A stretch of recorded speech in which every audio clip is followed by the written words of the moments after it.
Hi, my name is Sam Johnson and I am a voice teacher. Today I am going to be reacting to and analyzing... it's been a while.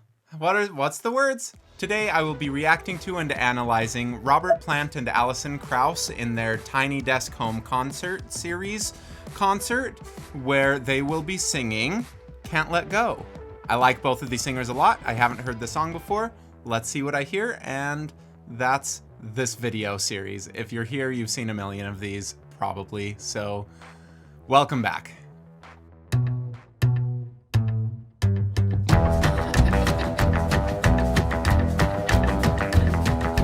Told you, baby, one more time, don't make me sit out alone and cry when it's over. I know, but I can't let go. I'm like a fish out of the water and a cat in a tree. You don't even want to talk to me when it's over. Okay, I mean, I haven't seen their faces for very long yet, but the thing that I'm struck by so far is just how little they're moving their mouths. Both of them look like they could be talking. He won't take me back when I come around. Says he's sorry, then he pulls me out. Got a big chain around my neck and I'm broken down like a train wreck. When it's over, I know it, but I can't let go.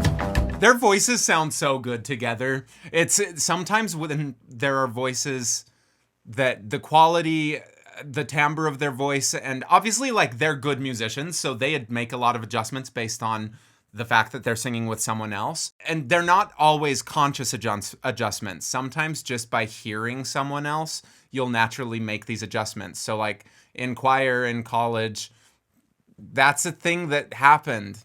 In every choir, that's a thing that happens. Like they'll put strong singers next to like weaker singers and stuff sometimes. Or again, this is in choir. You can do a lot based on where you're putting people so that the people around them will kind of imitate them. So maybe you have a really harsh singer and a really mellow singer and you want to balance out the section. So just by like putting them next to each other without saying anything, a lot of times the sound will adjust in a way that's really positive. And obviously these guys have been singing together for a while. They're really high level singers. So that it's fascinating to hear how their voices almost become one quality, even though like you can pick out each individual one, but there's something to it that it turns it into its own instrument of just them as a together thing. Pairing, words. It burns so bright in my window every night when it's over. I know, but I can't let go. You don't like to see me standing around. Feel like I'm shut in and didn't fall down. Sometimes he gets a little louder, right? Most of what he's doing is sometimes so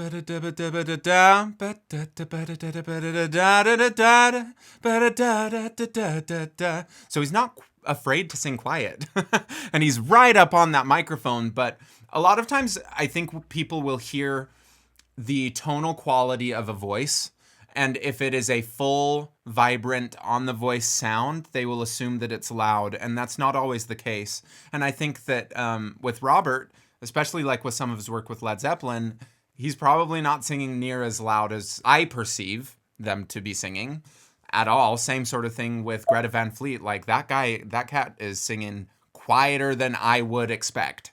But it sounds so full because there's not always a one-to-one correlation of like volume and fullness. You can get a full sound without getting super loud. Oftentimes, if you're having a hard time getting that full sound, just getting a little bit louder will help you out to find it. But they're basically whispering at some parts of this. And so that goes along with the idea that they're just barely opening their mouths, barely making sound at all. Like, you know, they could both sing 80 times louder than this, and they're choosing not to. The point is that like it always should be a choice, and also you're probably singing too loud. I know, but I can't let go. He won't take me back when I come around. Says he's sorry, then he pulls me out. Got a big chain around my neck and I'm broken down like a train wreck. When it's over, I know, but I can't let go. Another thing I'm noticing, you can see Robert's tongue quite a bit while he's singing. Like it's quite forward. over, especially on the over. Even on like the E vowels, you can see it definitely forward, but it's not pulling back a ton when he goes to his back vowels, like his O's and his A's.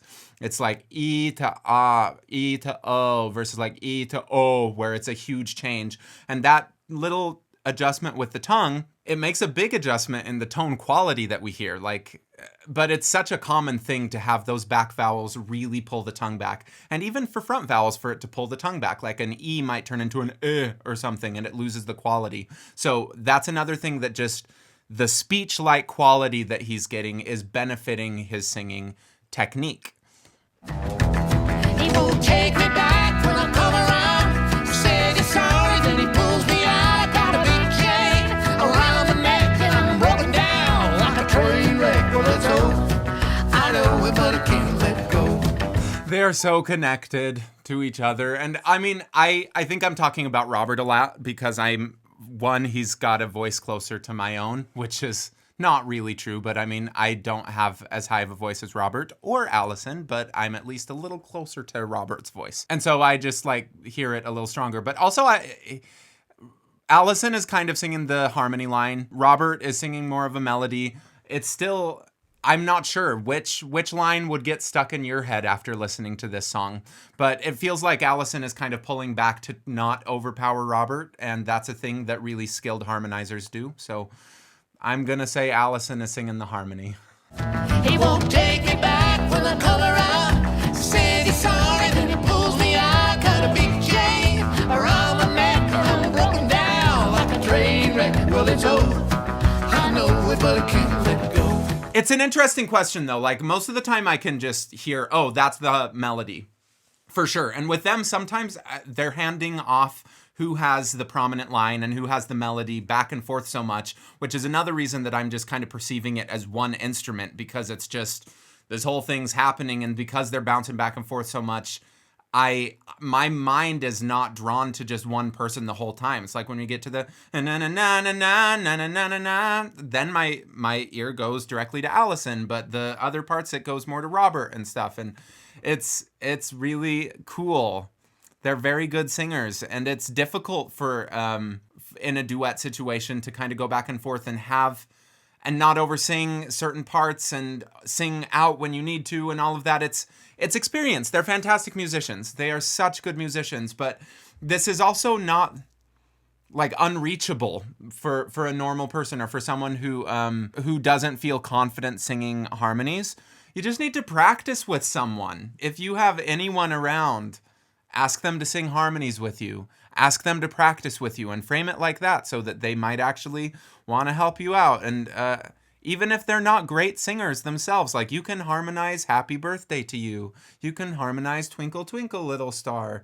You can harmonize anything that you want to. And you're not going to get this good until you've made so many mistakes. So for people, that's one of the most common questions I get is how to learn how to harmonize.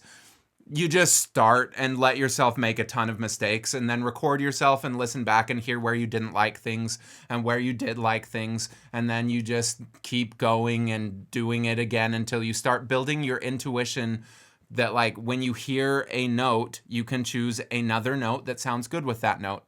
You can go down the more logic path of saying, okay, they're playing C, and I know that most of the time a third or a sixth above will sound good. So I'm going to try singing an E, or I'm going to try singing an A, and see which one sounds best. Just choose one of them. And sometimes it's a fourth above. Sometimes it's a fifth above. There are some rules with this that we don't want to do like more than 1/5 in a row, or else it starts being really difficult to tune. So you are pretty safe at just doing a bunch of thirds in a row. That's a bunch of thirds. What they're doing is a lot more complex because it's counterpoint, where sometimes they have one person with the melody, sometimes they have the other person with the melody, and it's just going back and forth so much.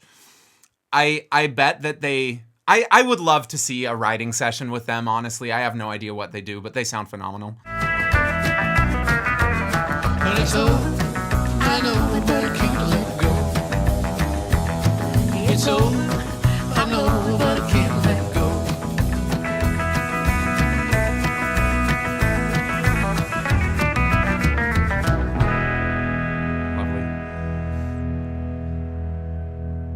Yeah, Robert's voice has a little bit more core to it at times, and some of it is created by letting that more forward tongue occur. But I mean, he's just singing a little louder, and his voice has a little bit more of that piercing quality to it. So if Alison made her voice sound similar to that, then it just wouldn't sound balanced as a whole, right? Because like in every tone, there are a lot of different frequencies.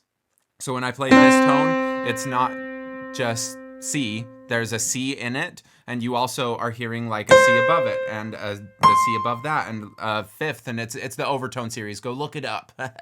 With this, we hear tones as having specific qualities with how high of an amplitude each of the pitches, each of the frequencies within that tone are. So it's like maybe in this area there's a lot of activity, and in this area there's not much, but it's still all there. Because what he's doing there's quite a few peaks in a certain part of the frequency spectrum, and we could look at that with a program with a frequency analyzer, a spectrogram. One that I think is fantastic is Voce Vista, but it costs quite a bit of money. There are also free ones that you can get on phones. So just go look into those things if you're interested in seeing a visualization of what is happening with the pitches, with the frequencies in a sound that you're making. But anyway, if she also made really big peaks happen, that would be competing, and it would probably sound way too brash. But the sounds that she's making are just, they blend so well with what he's doing. And so sometimes having that visual can be really helpful of figuring out what they're doing with them. It's just like you've got one person with a little bit more brash of a voice, so the other person probably needs to balance it out. And I think they do such a good job with it. But I don't know how much of it is conscious, right? Like probably some of it, but they're so good that at this point, I bet they're just trusting intuition when they start singing together. I would love to see one of their rehearsals. I would love to see one of their writing sessions, but the result is wonderful. Thank you for watching. Please like, subscribe, leave a comment below.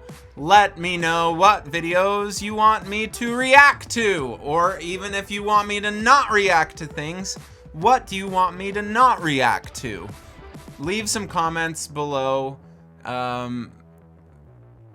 Thank you for watching again. Bye.